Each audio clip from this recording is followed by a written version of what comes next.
Hey everyone, welcome back to our channel. I was just saying to Higgins backstage, Higgins, we gotta do something about China. Nobody knows anything about it. And Higgins, in his infinite wisdom, said, well, Jimmy, why don't you tell them some fun facts about China? And I said, Higgins, you beautiful genius, you read my mind. So today, we're diving into some fascinating and lesser-known facts about one of the world's most intriguing countries, China. Get ready to have your minds blown, folks, because these tidbits are going to be more surprising than a panda trying to hail a taxi. Stick around because you won't want to miss these surprising tidbits. Alright, first up on our whirlwind tour of China is a myth so big, so widely believed, it would make even the most seasoned astronaut blush. We're talking about the Great Wall of China, folks, and that age-old question, can you see it from space? Buckle up, Buttercup, because the answer might just leave you saying, holy moly. You see, for years, people have been saying you can see the Great Wall from space. It's practically common knowledge, right? Well, get this, it's not true.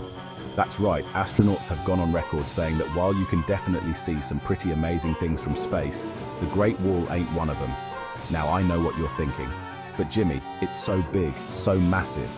How could you not see it? And you're right, it is massive. But here's the thing. It's also surprisingly thin in places and blends in with the surrounding landscape. It's like trying to find a single strand of spaghetti on a plate of noodles from across the room. So there you have it, folks. The Great Wall of China.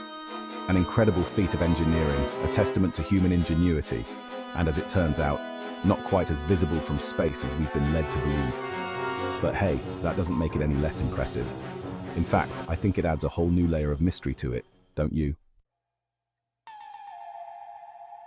Okay folks, now that we've busted that Great Wall myth, let's jump on board China's high-speed rail network, because this is one train you don't want to miss. We're talking about a network so vast, so efficient, it would make even the most punctual Germans say, Wunderbar! Picture this. You're zipping across China at speeds of up to 350 kilometers per hour. That's like really fast. We're talking bullet train, baby. This ain't your grandpappy's Amtrak, folks. This is high-tech transportation at its finest. And the best part? This network is massive. We're talking over 35,000 kilometers of track, connecting major cities and towns like a giant super-fast spider web. It's so extensive, you could travel from Beijing to Shanghai, a distance of over 1,300 kilometers, in just under 5 hours.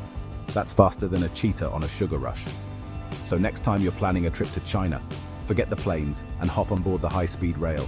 You'll get to see the country in a whole new way, and who knows, you might even learn a thing or two about Chinese efficiency. Alright folks, get ready to have your minds boggled because we're about to dive into the fascinating world of the Chinese language. Now I'm not gonna lie, learning Chinese is no walk in the park. It's more like a marathon, uphill, in the snow, while juggling flaming torches. Why so tough, you ask? Well, my friends, it's all thanks to the characters. We're not talking about your average ABCs here, oh no. The Chinese language has over 50,000 characters. That's right, 50,000. It's like trying to memorize the entire phone book, emojis included. Now, before you freak out and swear off learning Chinese forever, take a deep breath. The good news is, you don't actually need to know all 50,000 characters to be considered fluent. In fact, most people only use about 2,000 to 3,000 in everyday life. Still a lot, I know, but hey, it's all about perspective, right? But here's the thing about Chinese characters. They're not just random squiggles. Each one tells a story, represents an idea, a concept. It's like a beautiful, intricate puzzle. And once you start to unlock the secrets of the characters, it's like a whole new world opens up. So, if you're up for a challenge, I say give learning Chinese a shot. Who knows, you might just surprise yourself. And hey, even if you never become fluent, at least you'll have a newfound appreciation for the beauty and complexity of this ancient language. Alright, let's take a break from all that brain-bending language stuff and talk about something a little more cuddly. Pandas. And no, I'm not talking about the black and white cookies, although those are pretty great too. I'm talking about the real deal, giant pandas. And guess what, folks? China is home to the largest population of these adorable bamboo-munching creatures. It's like a giant panda party over there, and everyone's invited. Now I know what you're thinking. Pandas are endangered, right? And you're absolutely right. But thanks to some amazing conservation efforts, the giant panda population is actually on the rise in China. They've gone from endangered to vulnerable, which is a huge step in the right direction. So, if you're ever lucky enough to visit China, make sure you add a trip to see the pandas to your itinerary. Trust me, there's nothing quite like seeing these gentle giants up close and personal. Just be prepared for some serious cuteness overload. Alright folks, get ready to party because we're about to dive into one of the biggest, most colorful celebrations on the planet, Chinese New Year. And let me tell you, this ain't your average New Year's Eve bash. We're talking fireworks, dragons, and enough food to feed a small army. First things first, forget about that whole one-day celebration thing. Chinese New Year is a marathon, not a sprint. We're talking a full 15 days of festivities, folks. That's right, 15 days of family, food, and fun. Now, every day of Chinese New Year has its own special traditions and customs, but one thing's for sure, there's never a dull moment. We're talking dragon dances, lion dances, parades, fireworks so bright they'll make you see stars in the middle of the day. And then there's the food.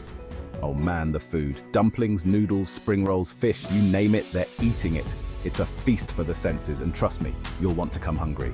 So if you're looking for an unforgettable cultural experience, mark your calendars for Chinese New Year. Just be prepared to party like never before. Alright folks, time to get serious for a minute because we're about to talk about China's military might. And let me tell you, this ain't no joke. China has the largest standing army in the world, with over 2 million active duty personnel. That's more people than live in some countries. We're talking serious manpower here, folks. And it's not just the size of their army that's impressive, it's the technology too. China has been investing heavily in its military in recent years, developing advanced weapon systems and equipment that rival those of any other major military power. Now, I don't know about you, but I'm not looking to pick a fight with China anytime soon. But hey, it's important to be informed, right? Alright folks, let's talk money. And no, I'm not talking about my next paycheck, although that's always a welcome topic of conversation. I'm talking about the history of money, and specifically, the invention of paper money. You see, before we had those crisp dollar bills in our wallets, people were using all sorts of things as currency. Shells, beads, even livestock. Can you imagine trying to pay for your groceries with a cow? Talk about inconvenient. But then, something amazing happened in China. They invented paper money. That's right, the Chinese were the first to use paper currency way back in the 7th century. Now I know what you're thinking, paper money, that doesn't sound very secure. And you're right, it wasn't perfect. But it was a revolutionary idea that changed the world. Alright folks, let's talk about something near and dear to my heart, saving the planet. And when it comes to renewable energy, China is leading the charge. You see, China is the world's largest producer of solar energy. That's right, they're harnessing the power of the sun like nobody's business. They've got massive solar farms, rooftop solar panels, you name it. They're using it to generate clean, renewable energy. Now, I know what you're thinking. China's also a major polluter. And you're right, they've got a long way to go. But hey, at least they're making an effort. And when it comes to solar energy, they're setting an example for the rest of the world to follow. Alright folks, get ready to be transported back in time because we're about to step inside the Forbidden City, one of the most iconic landmarks in China. This sprawling palace complex was home to Chinese emperors for nearly 500 years, and it's absolutely breathtaking. But here's the thing about the Forbidden City. It's huge. We're talking 980 buildings, over 8,700 rooms, and enough secrets to fill a library.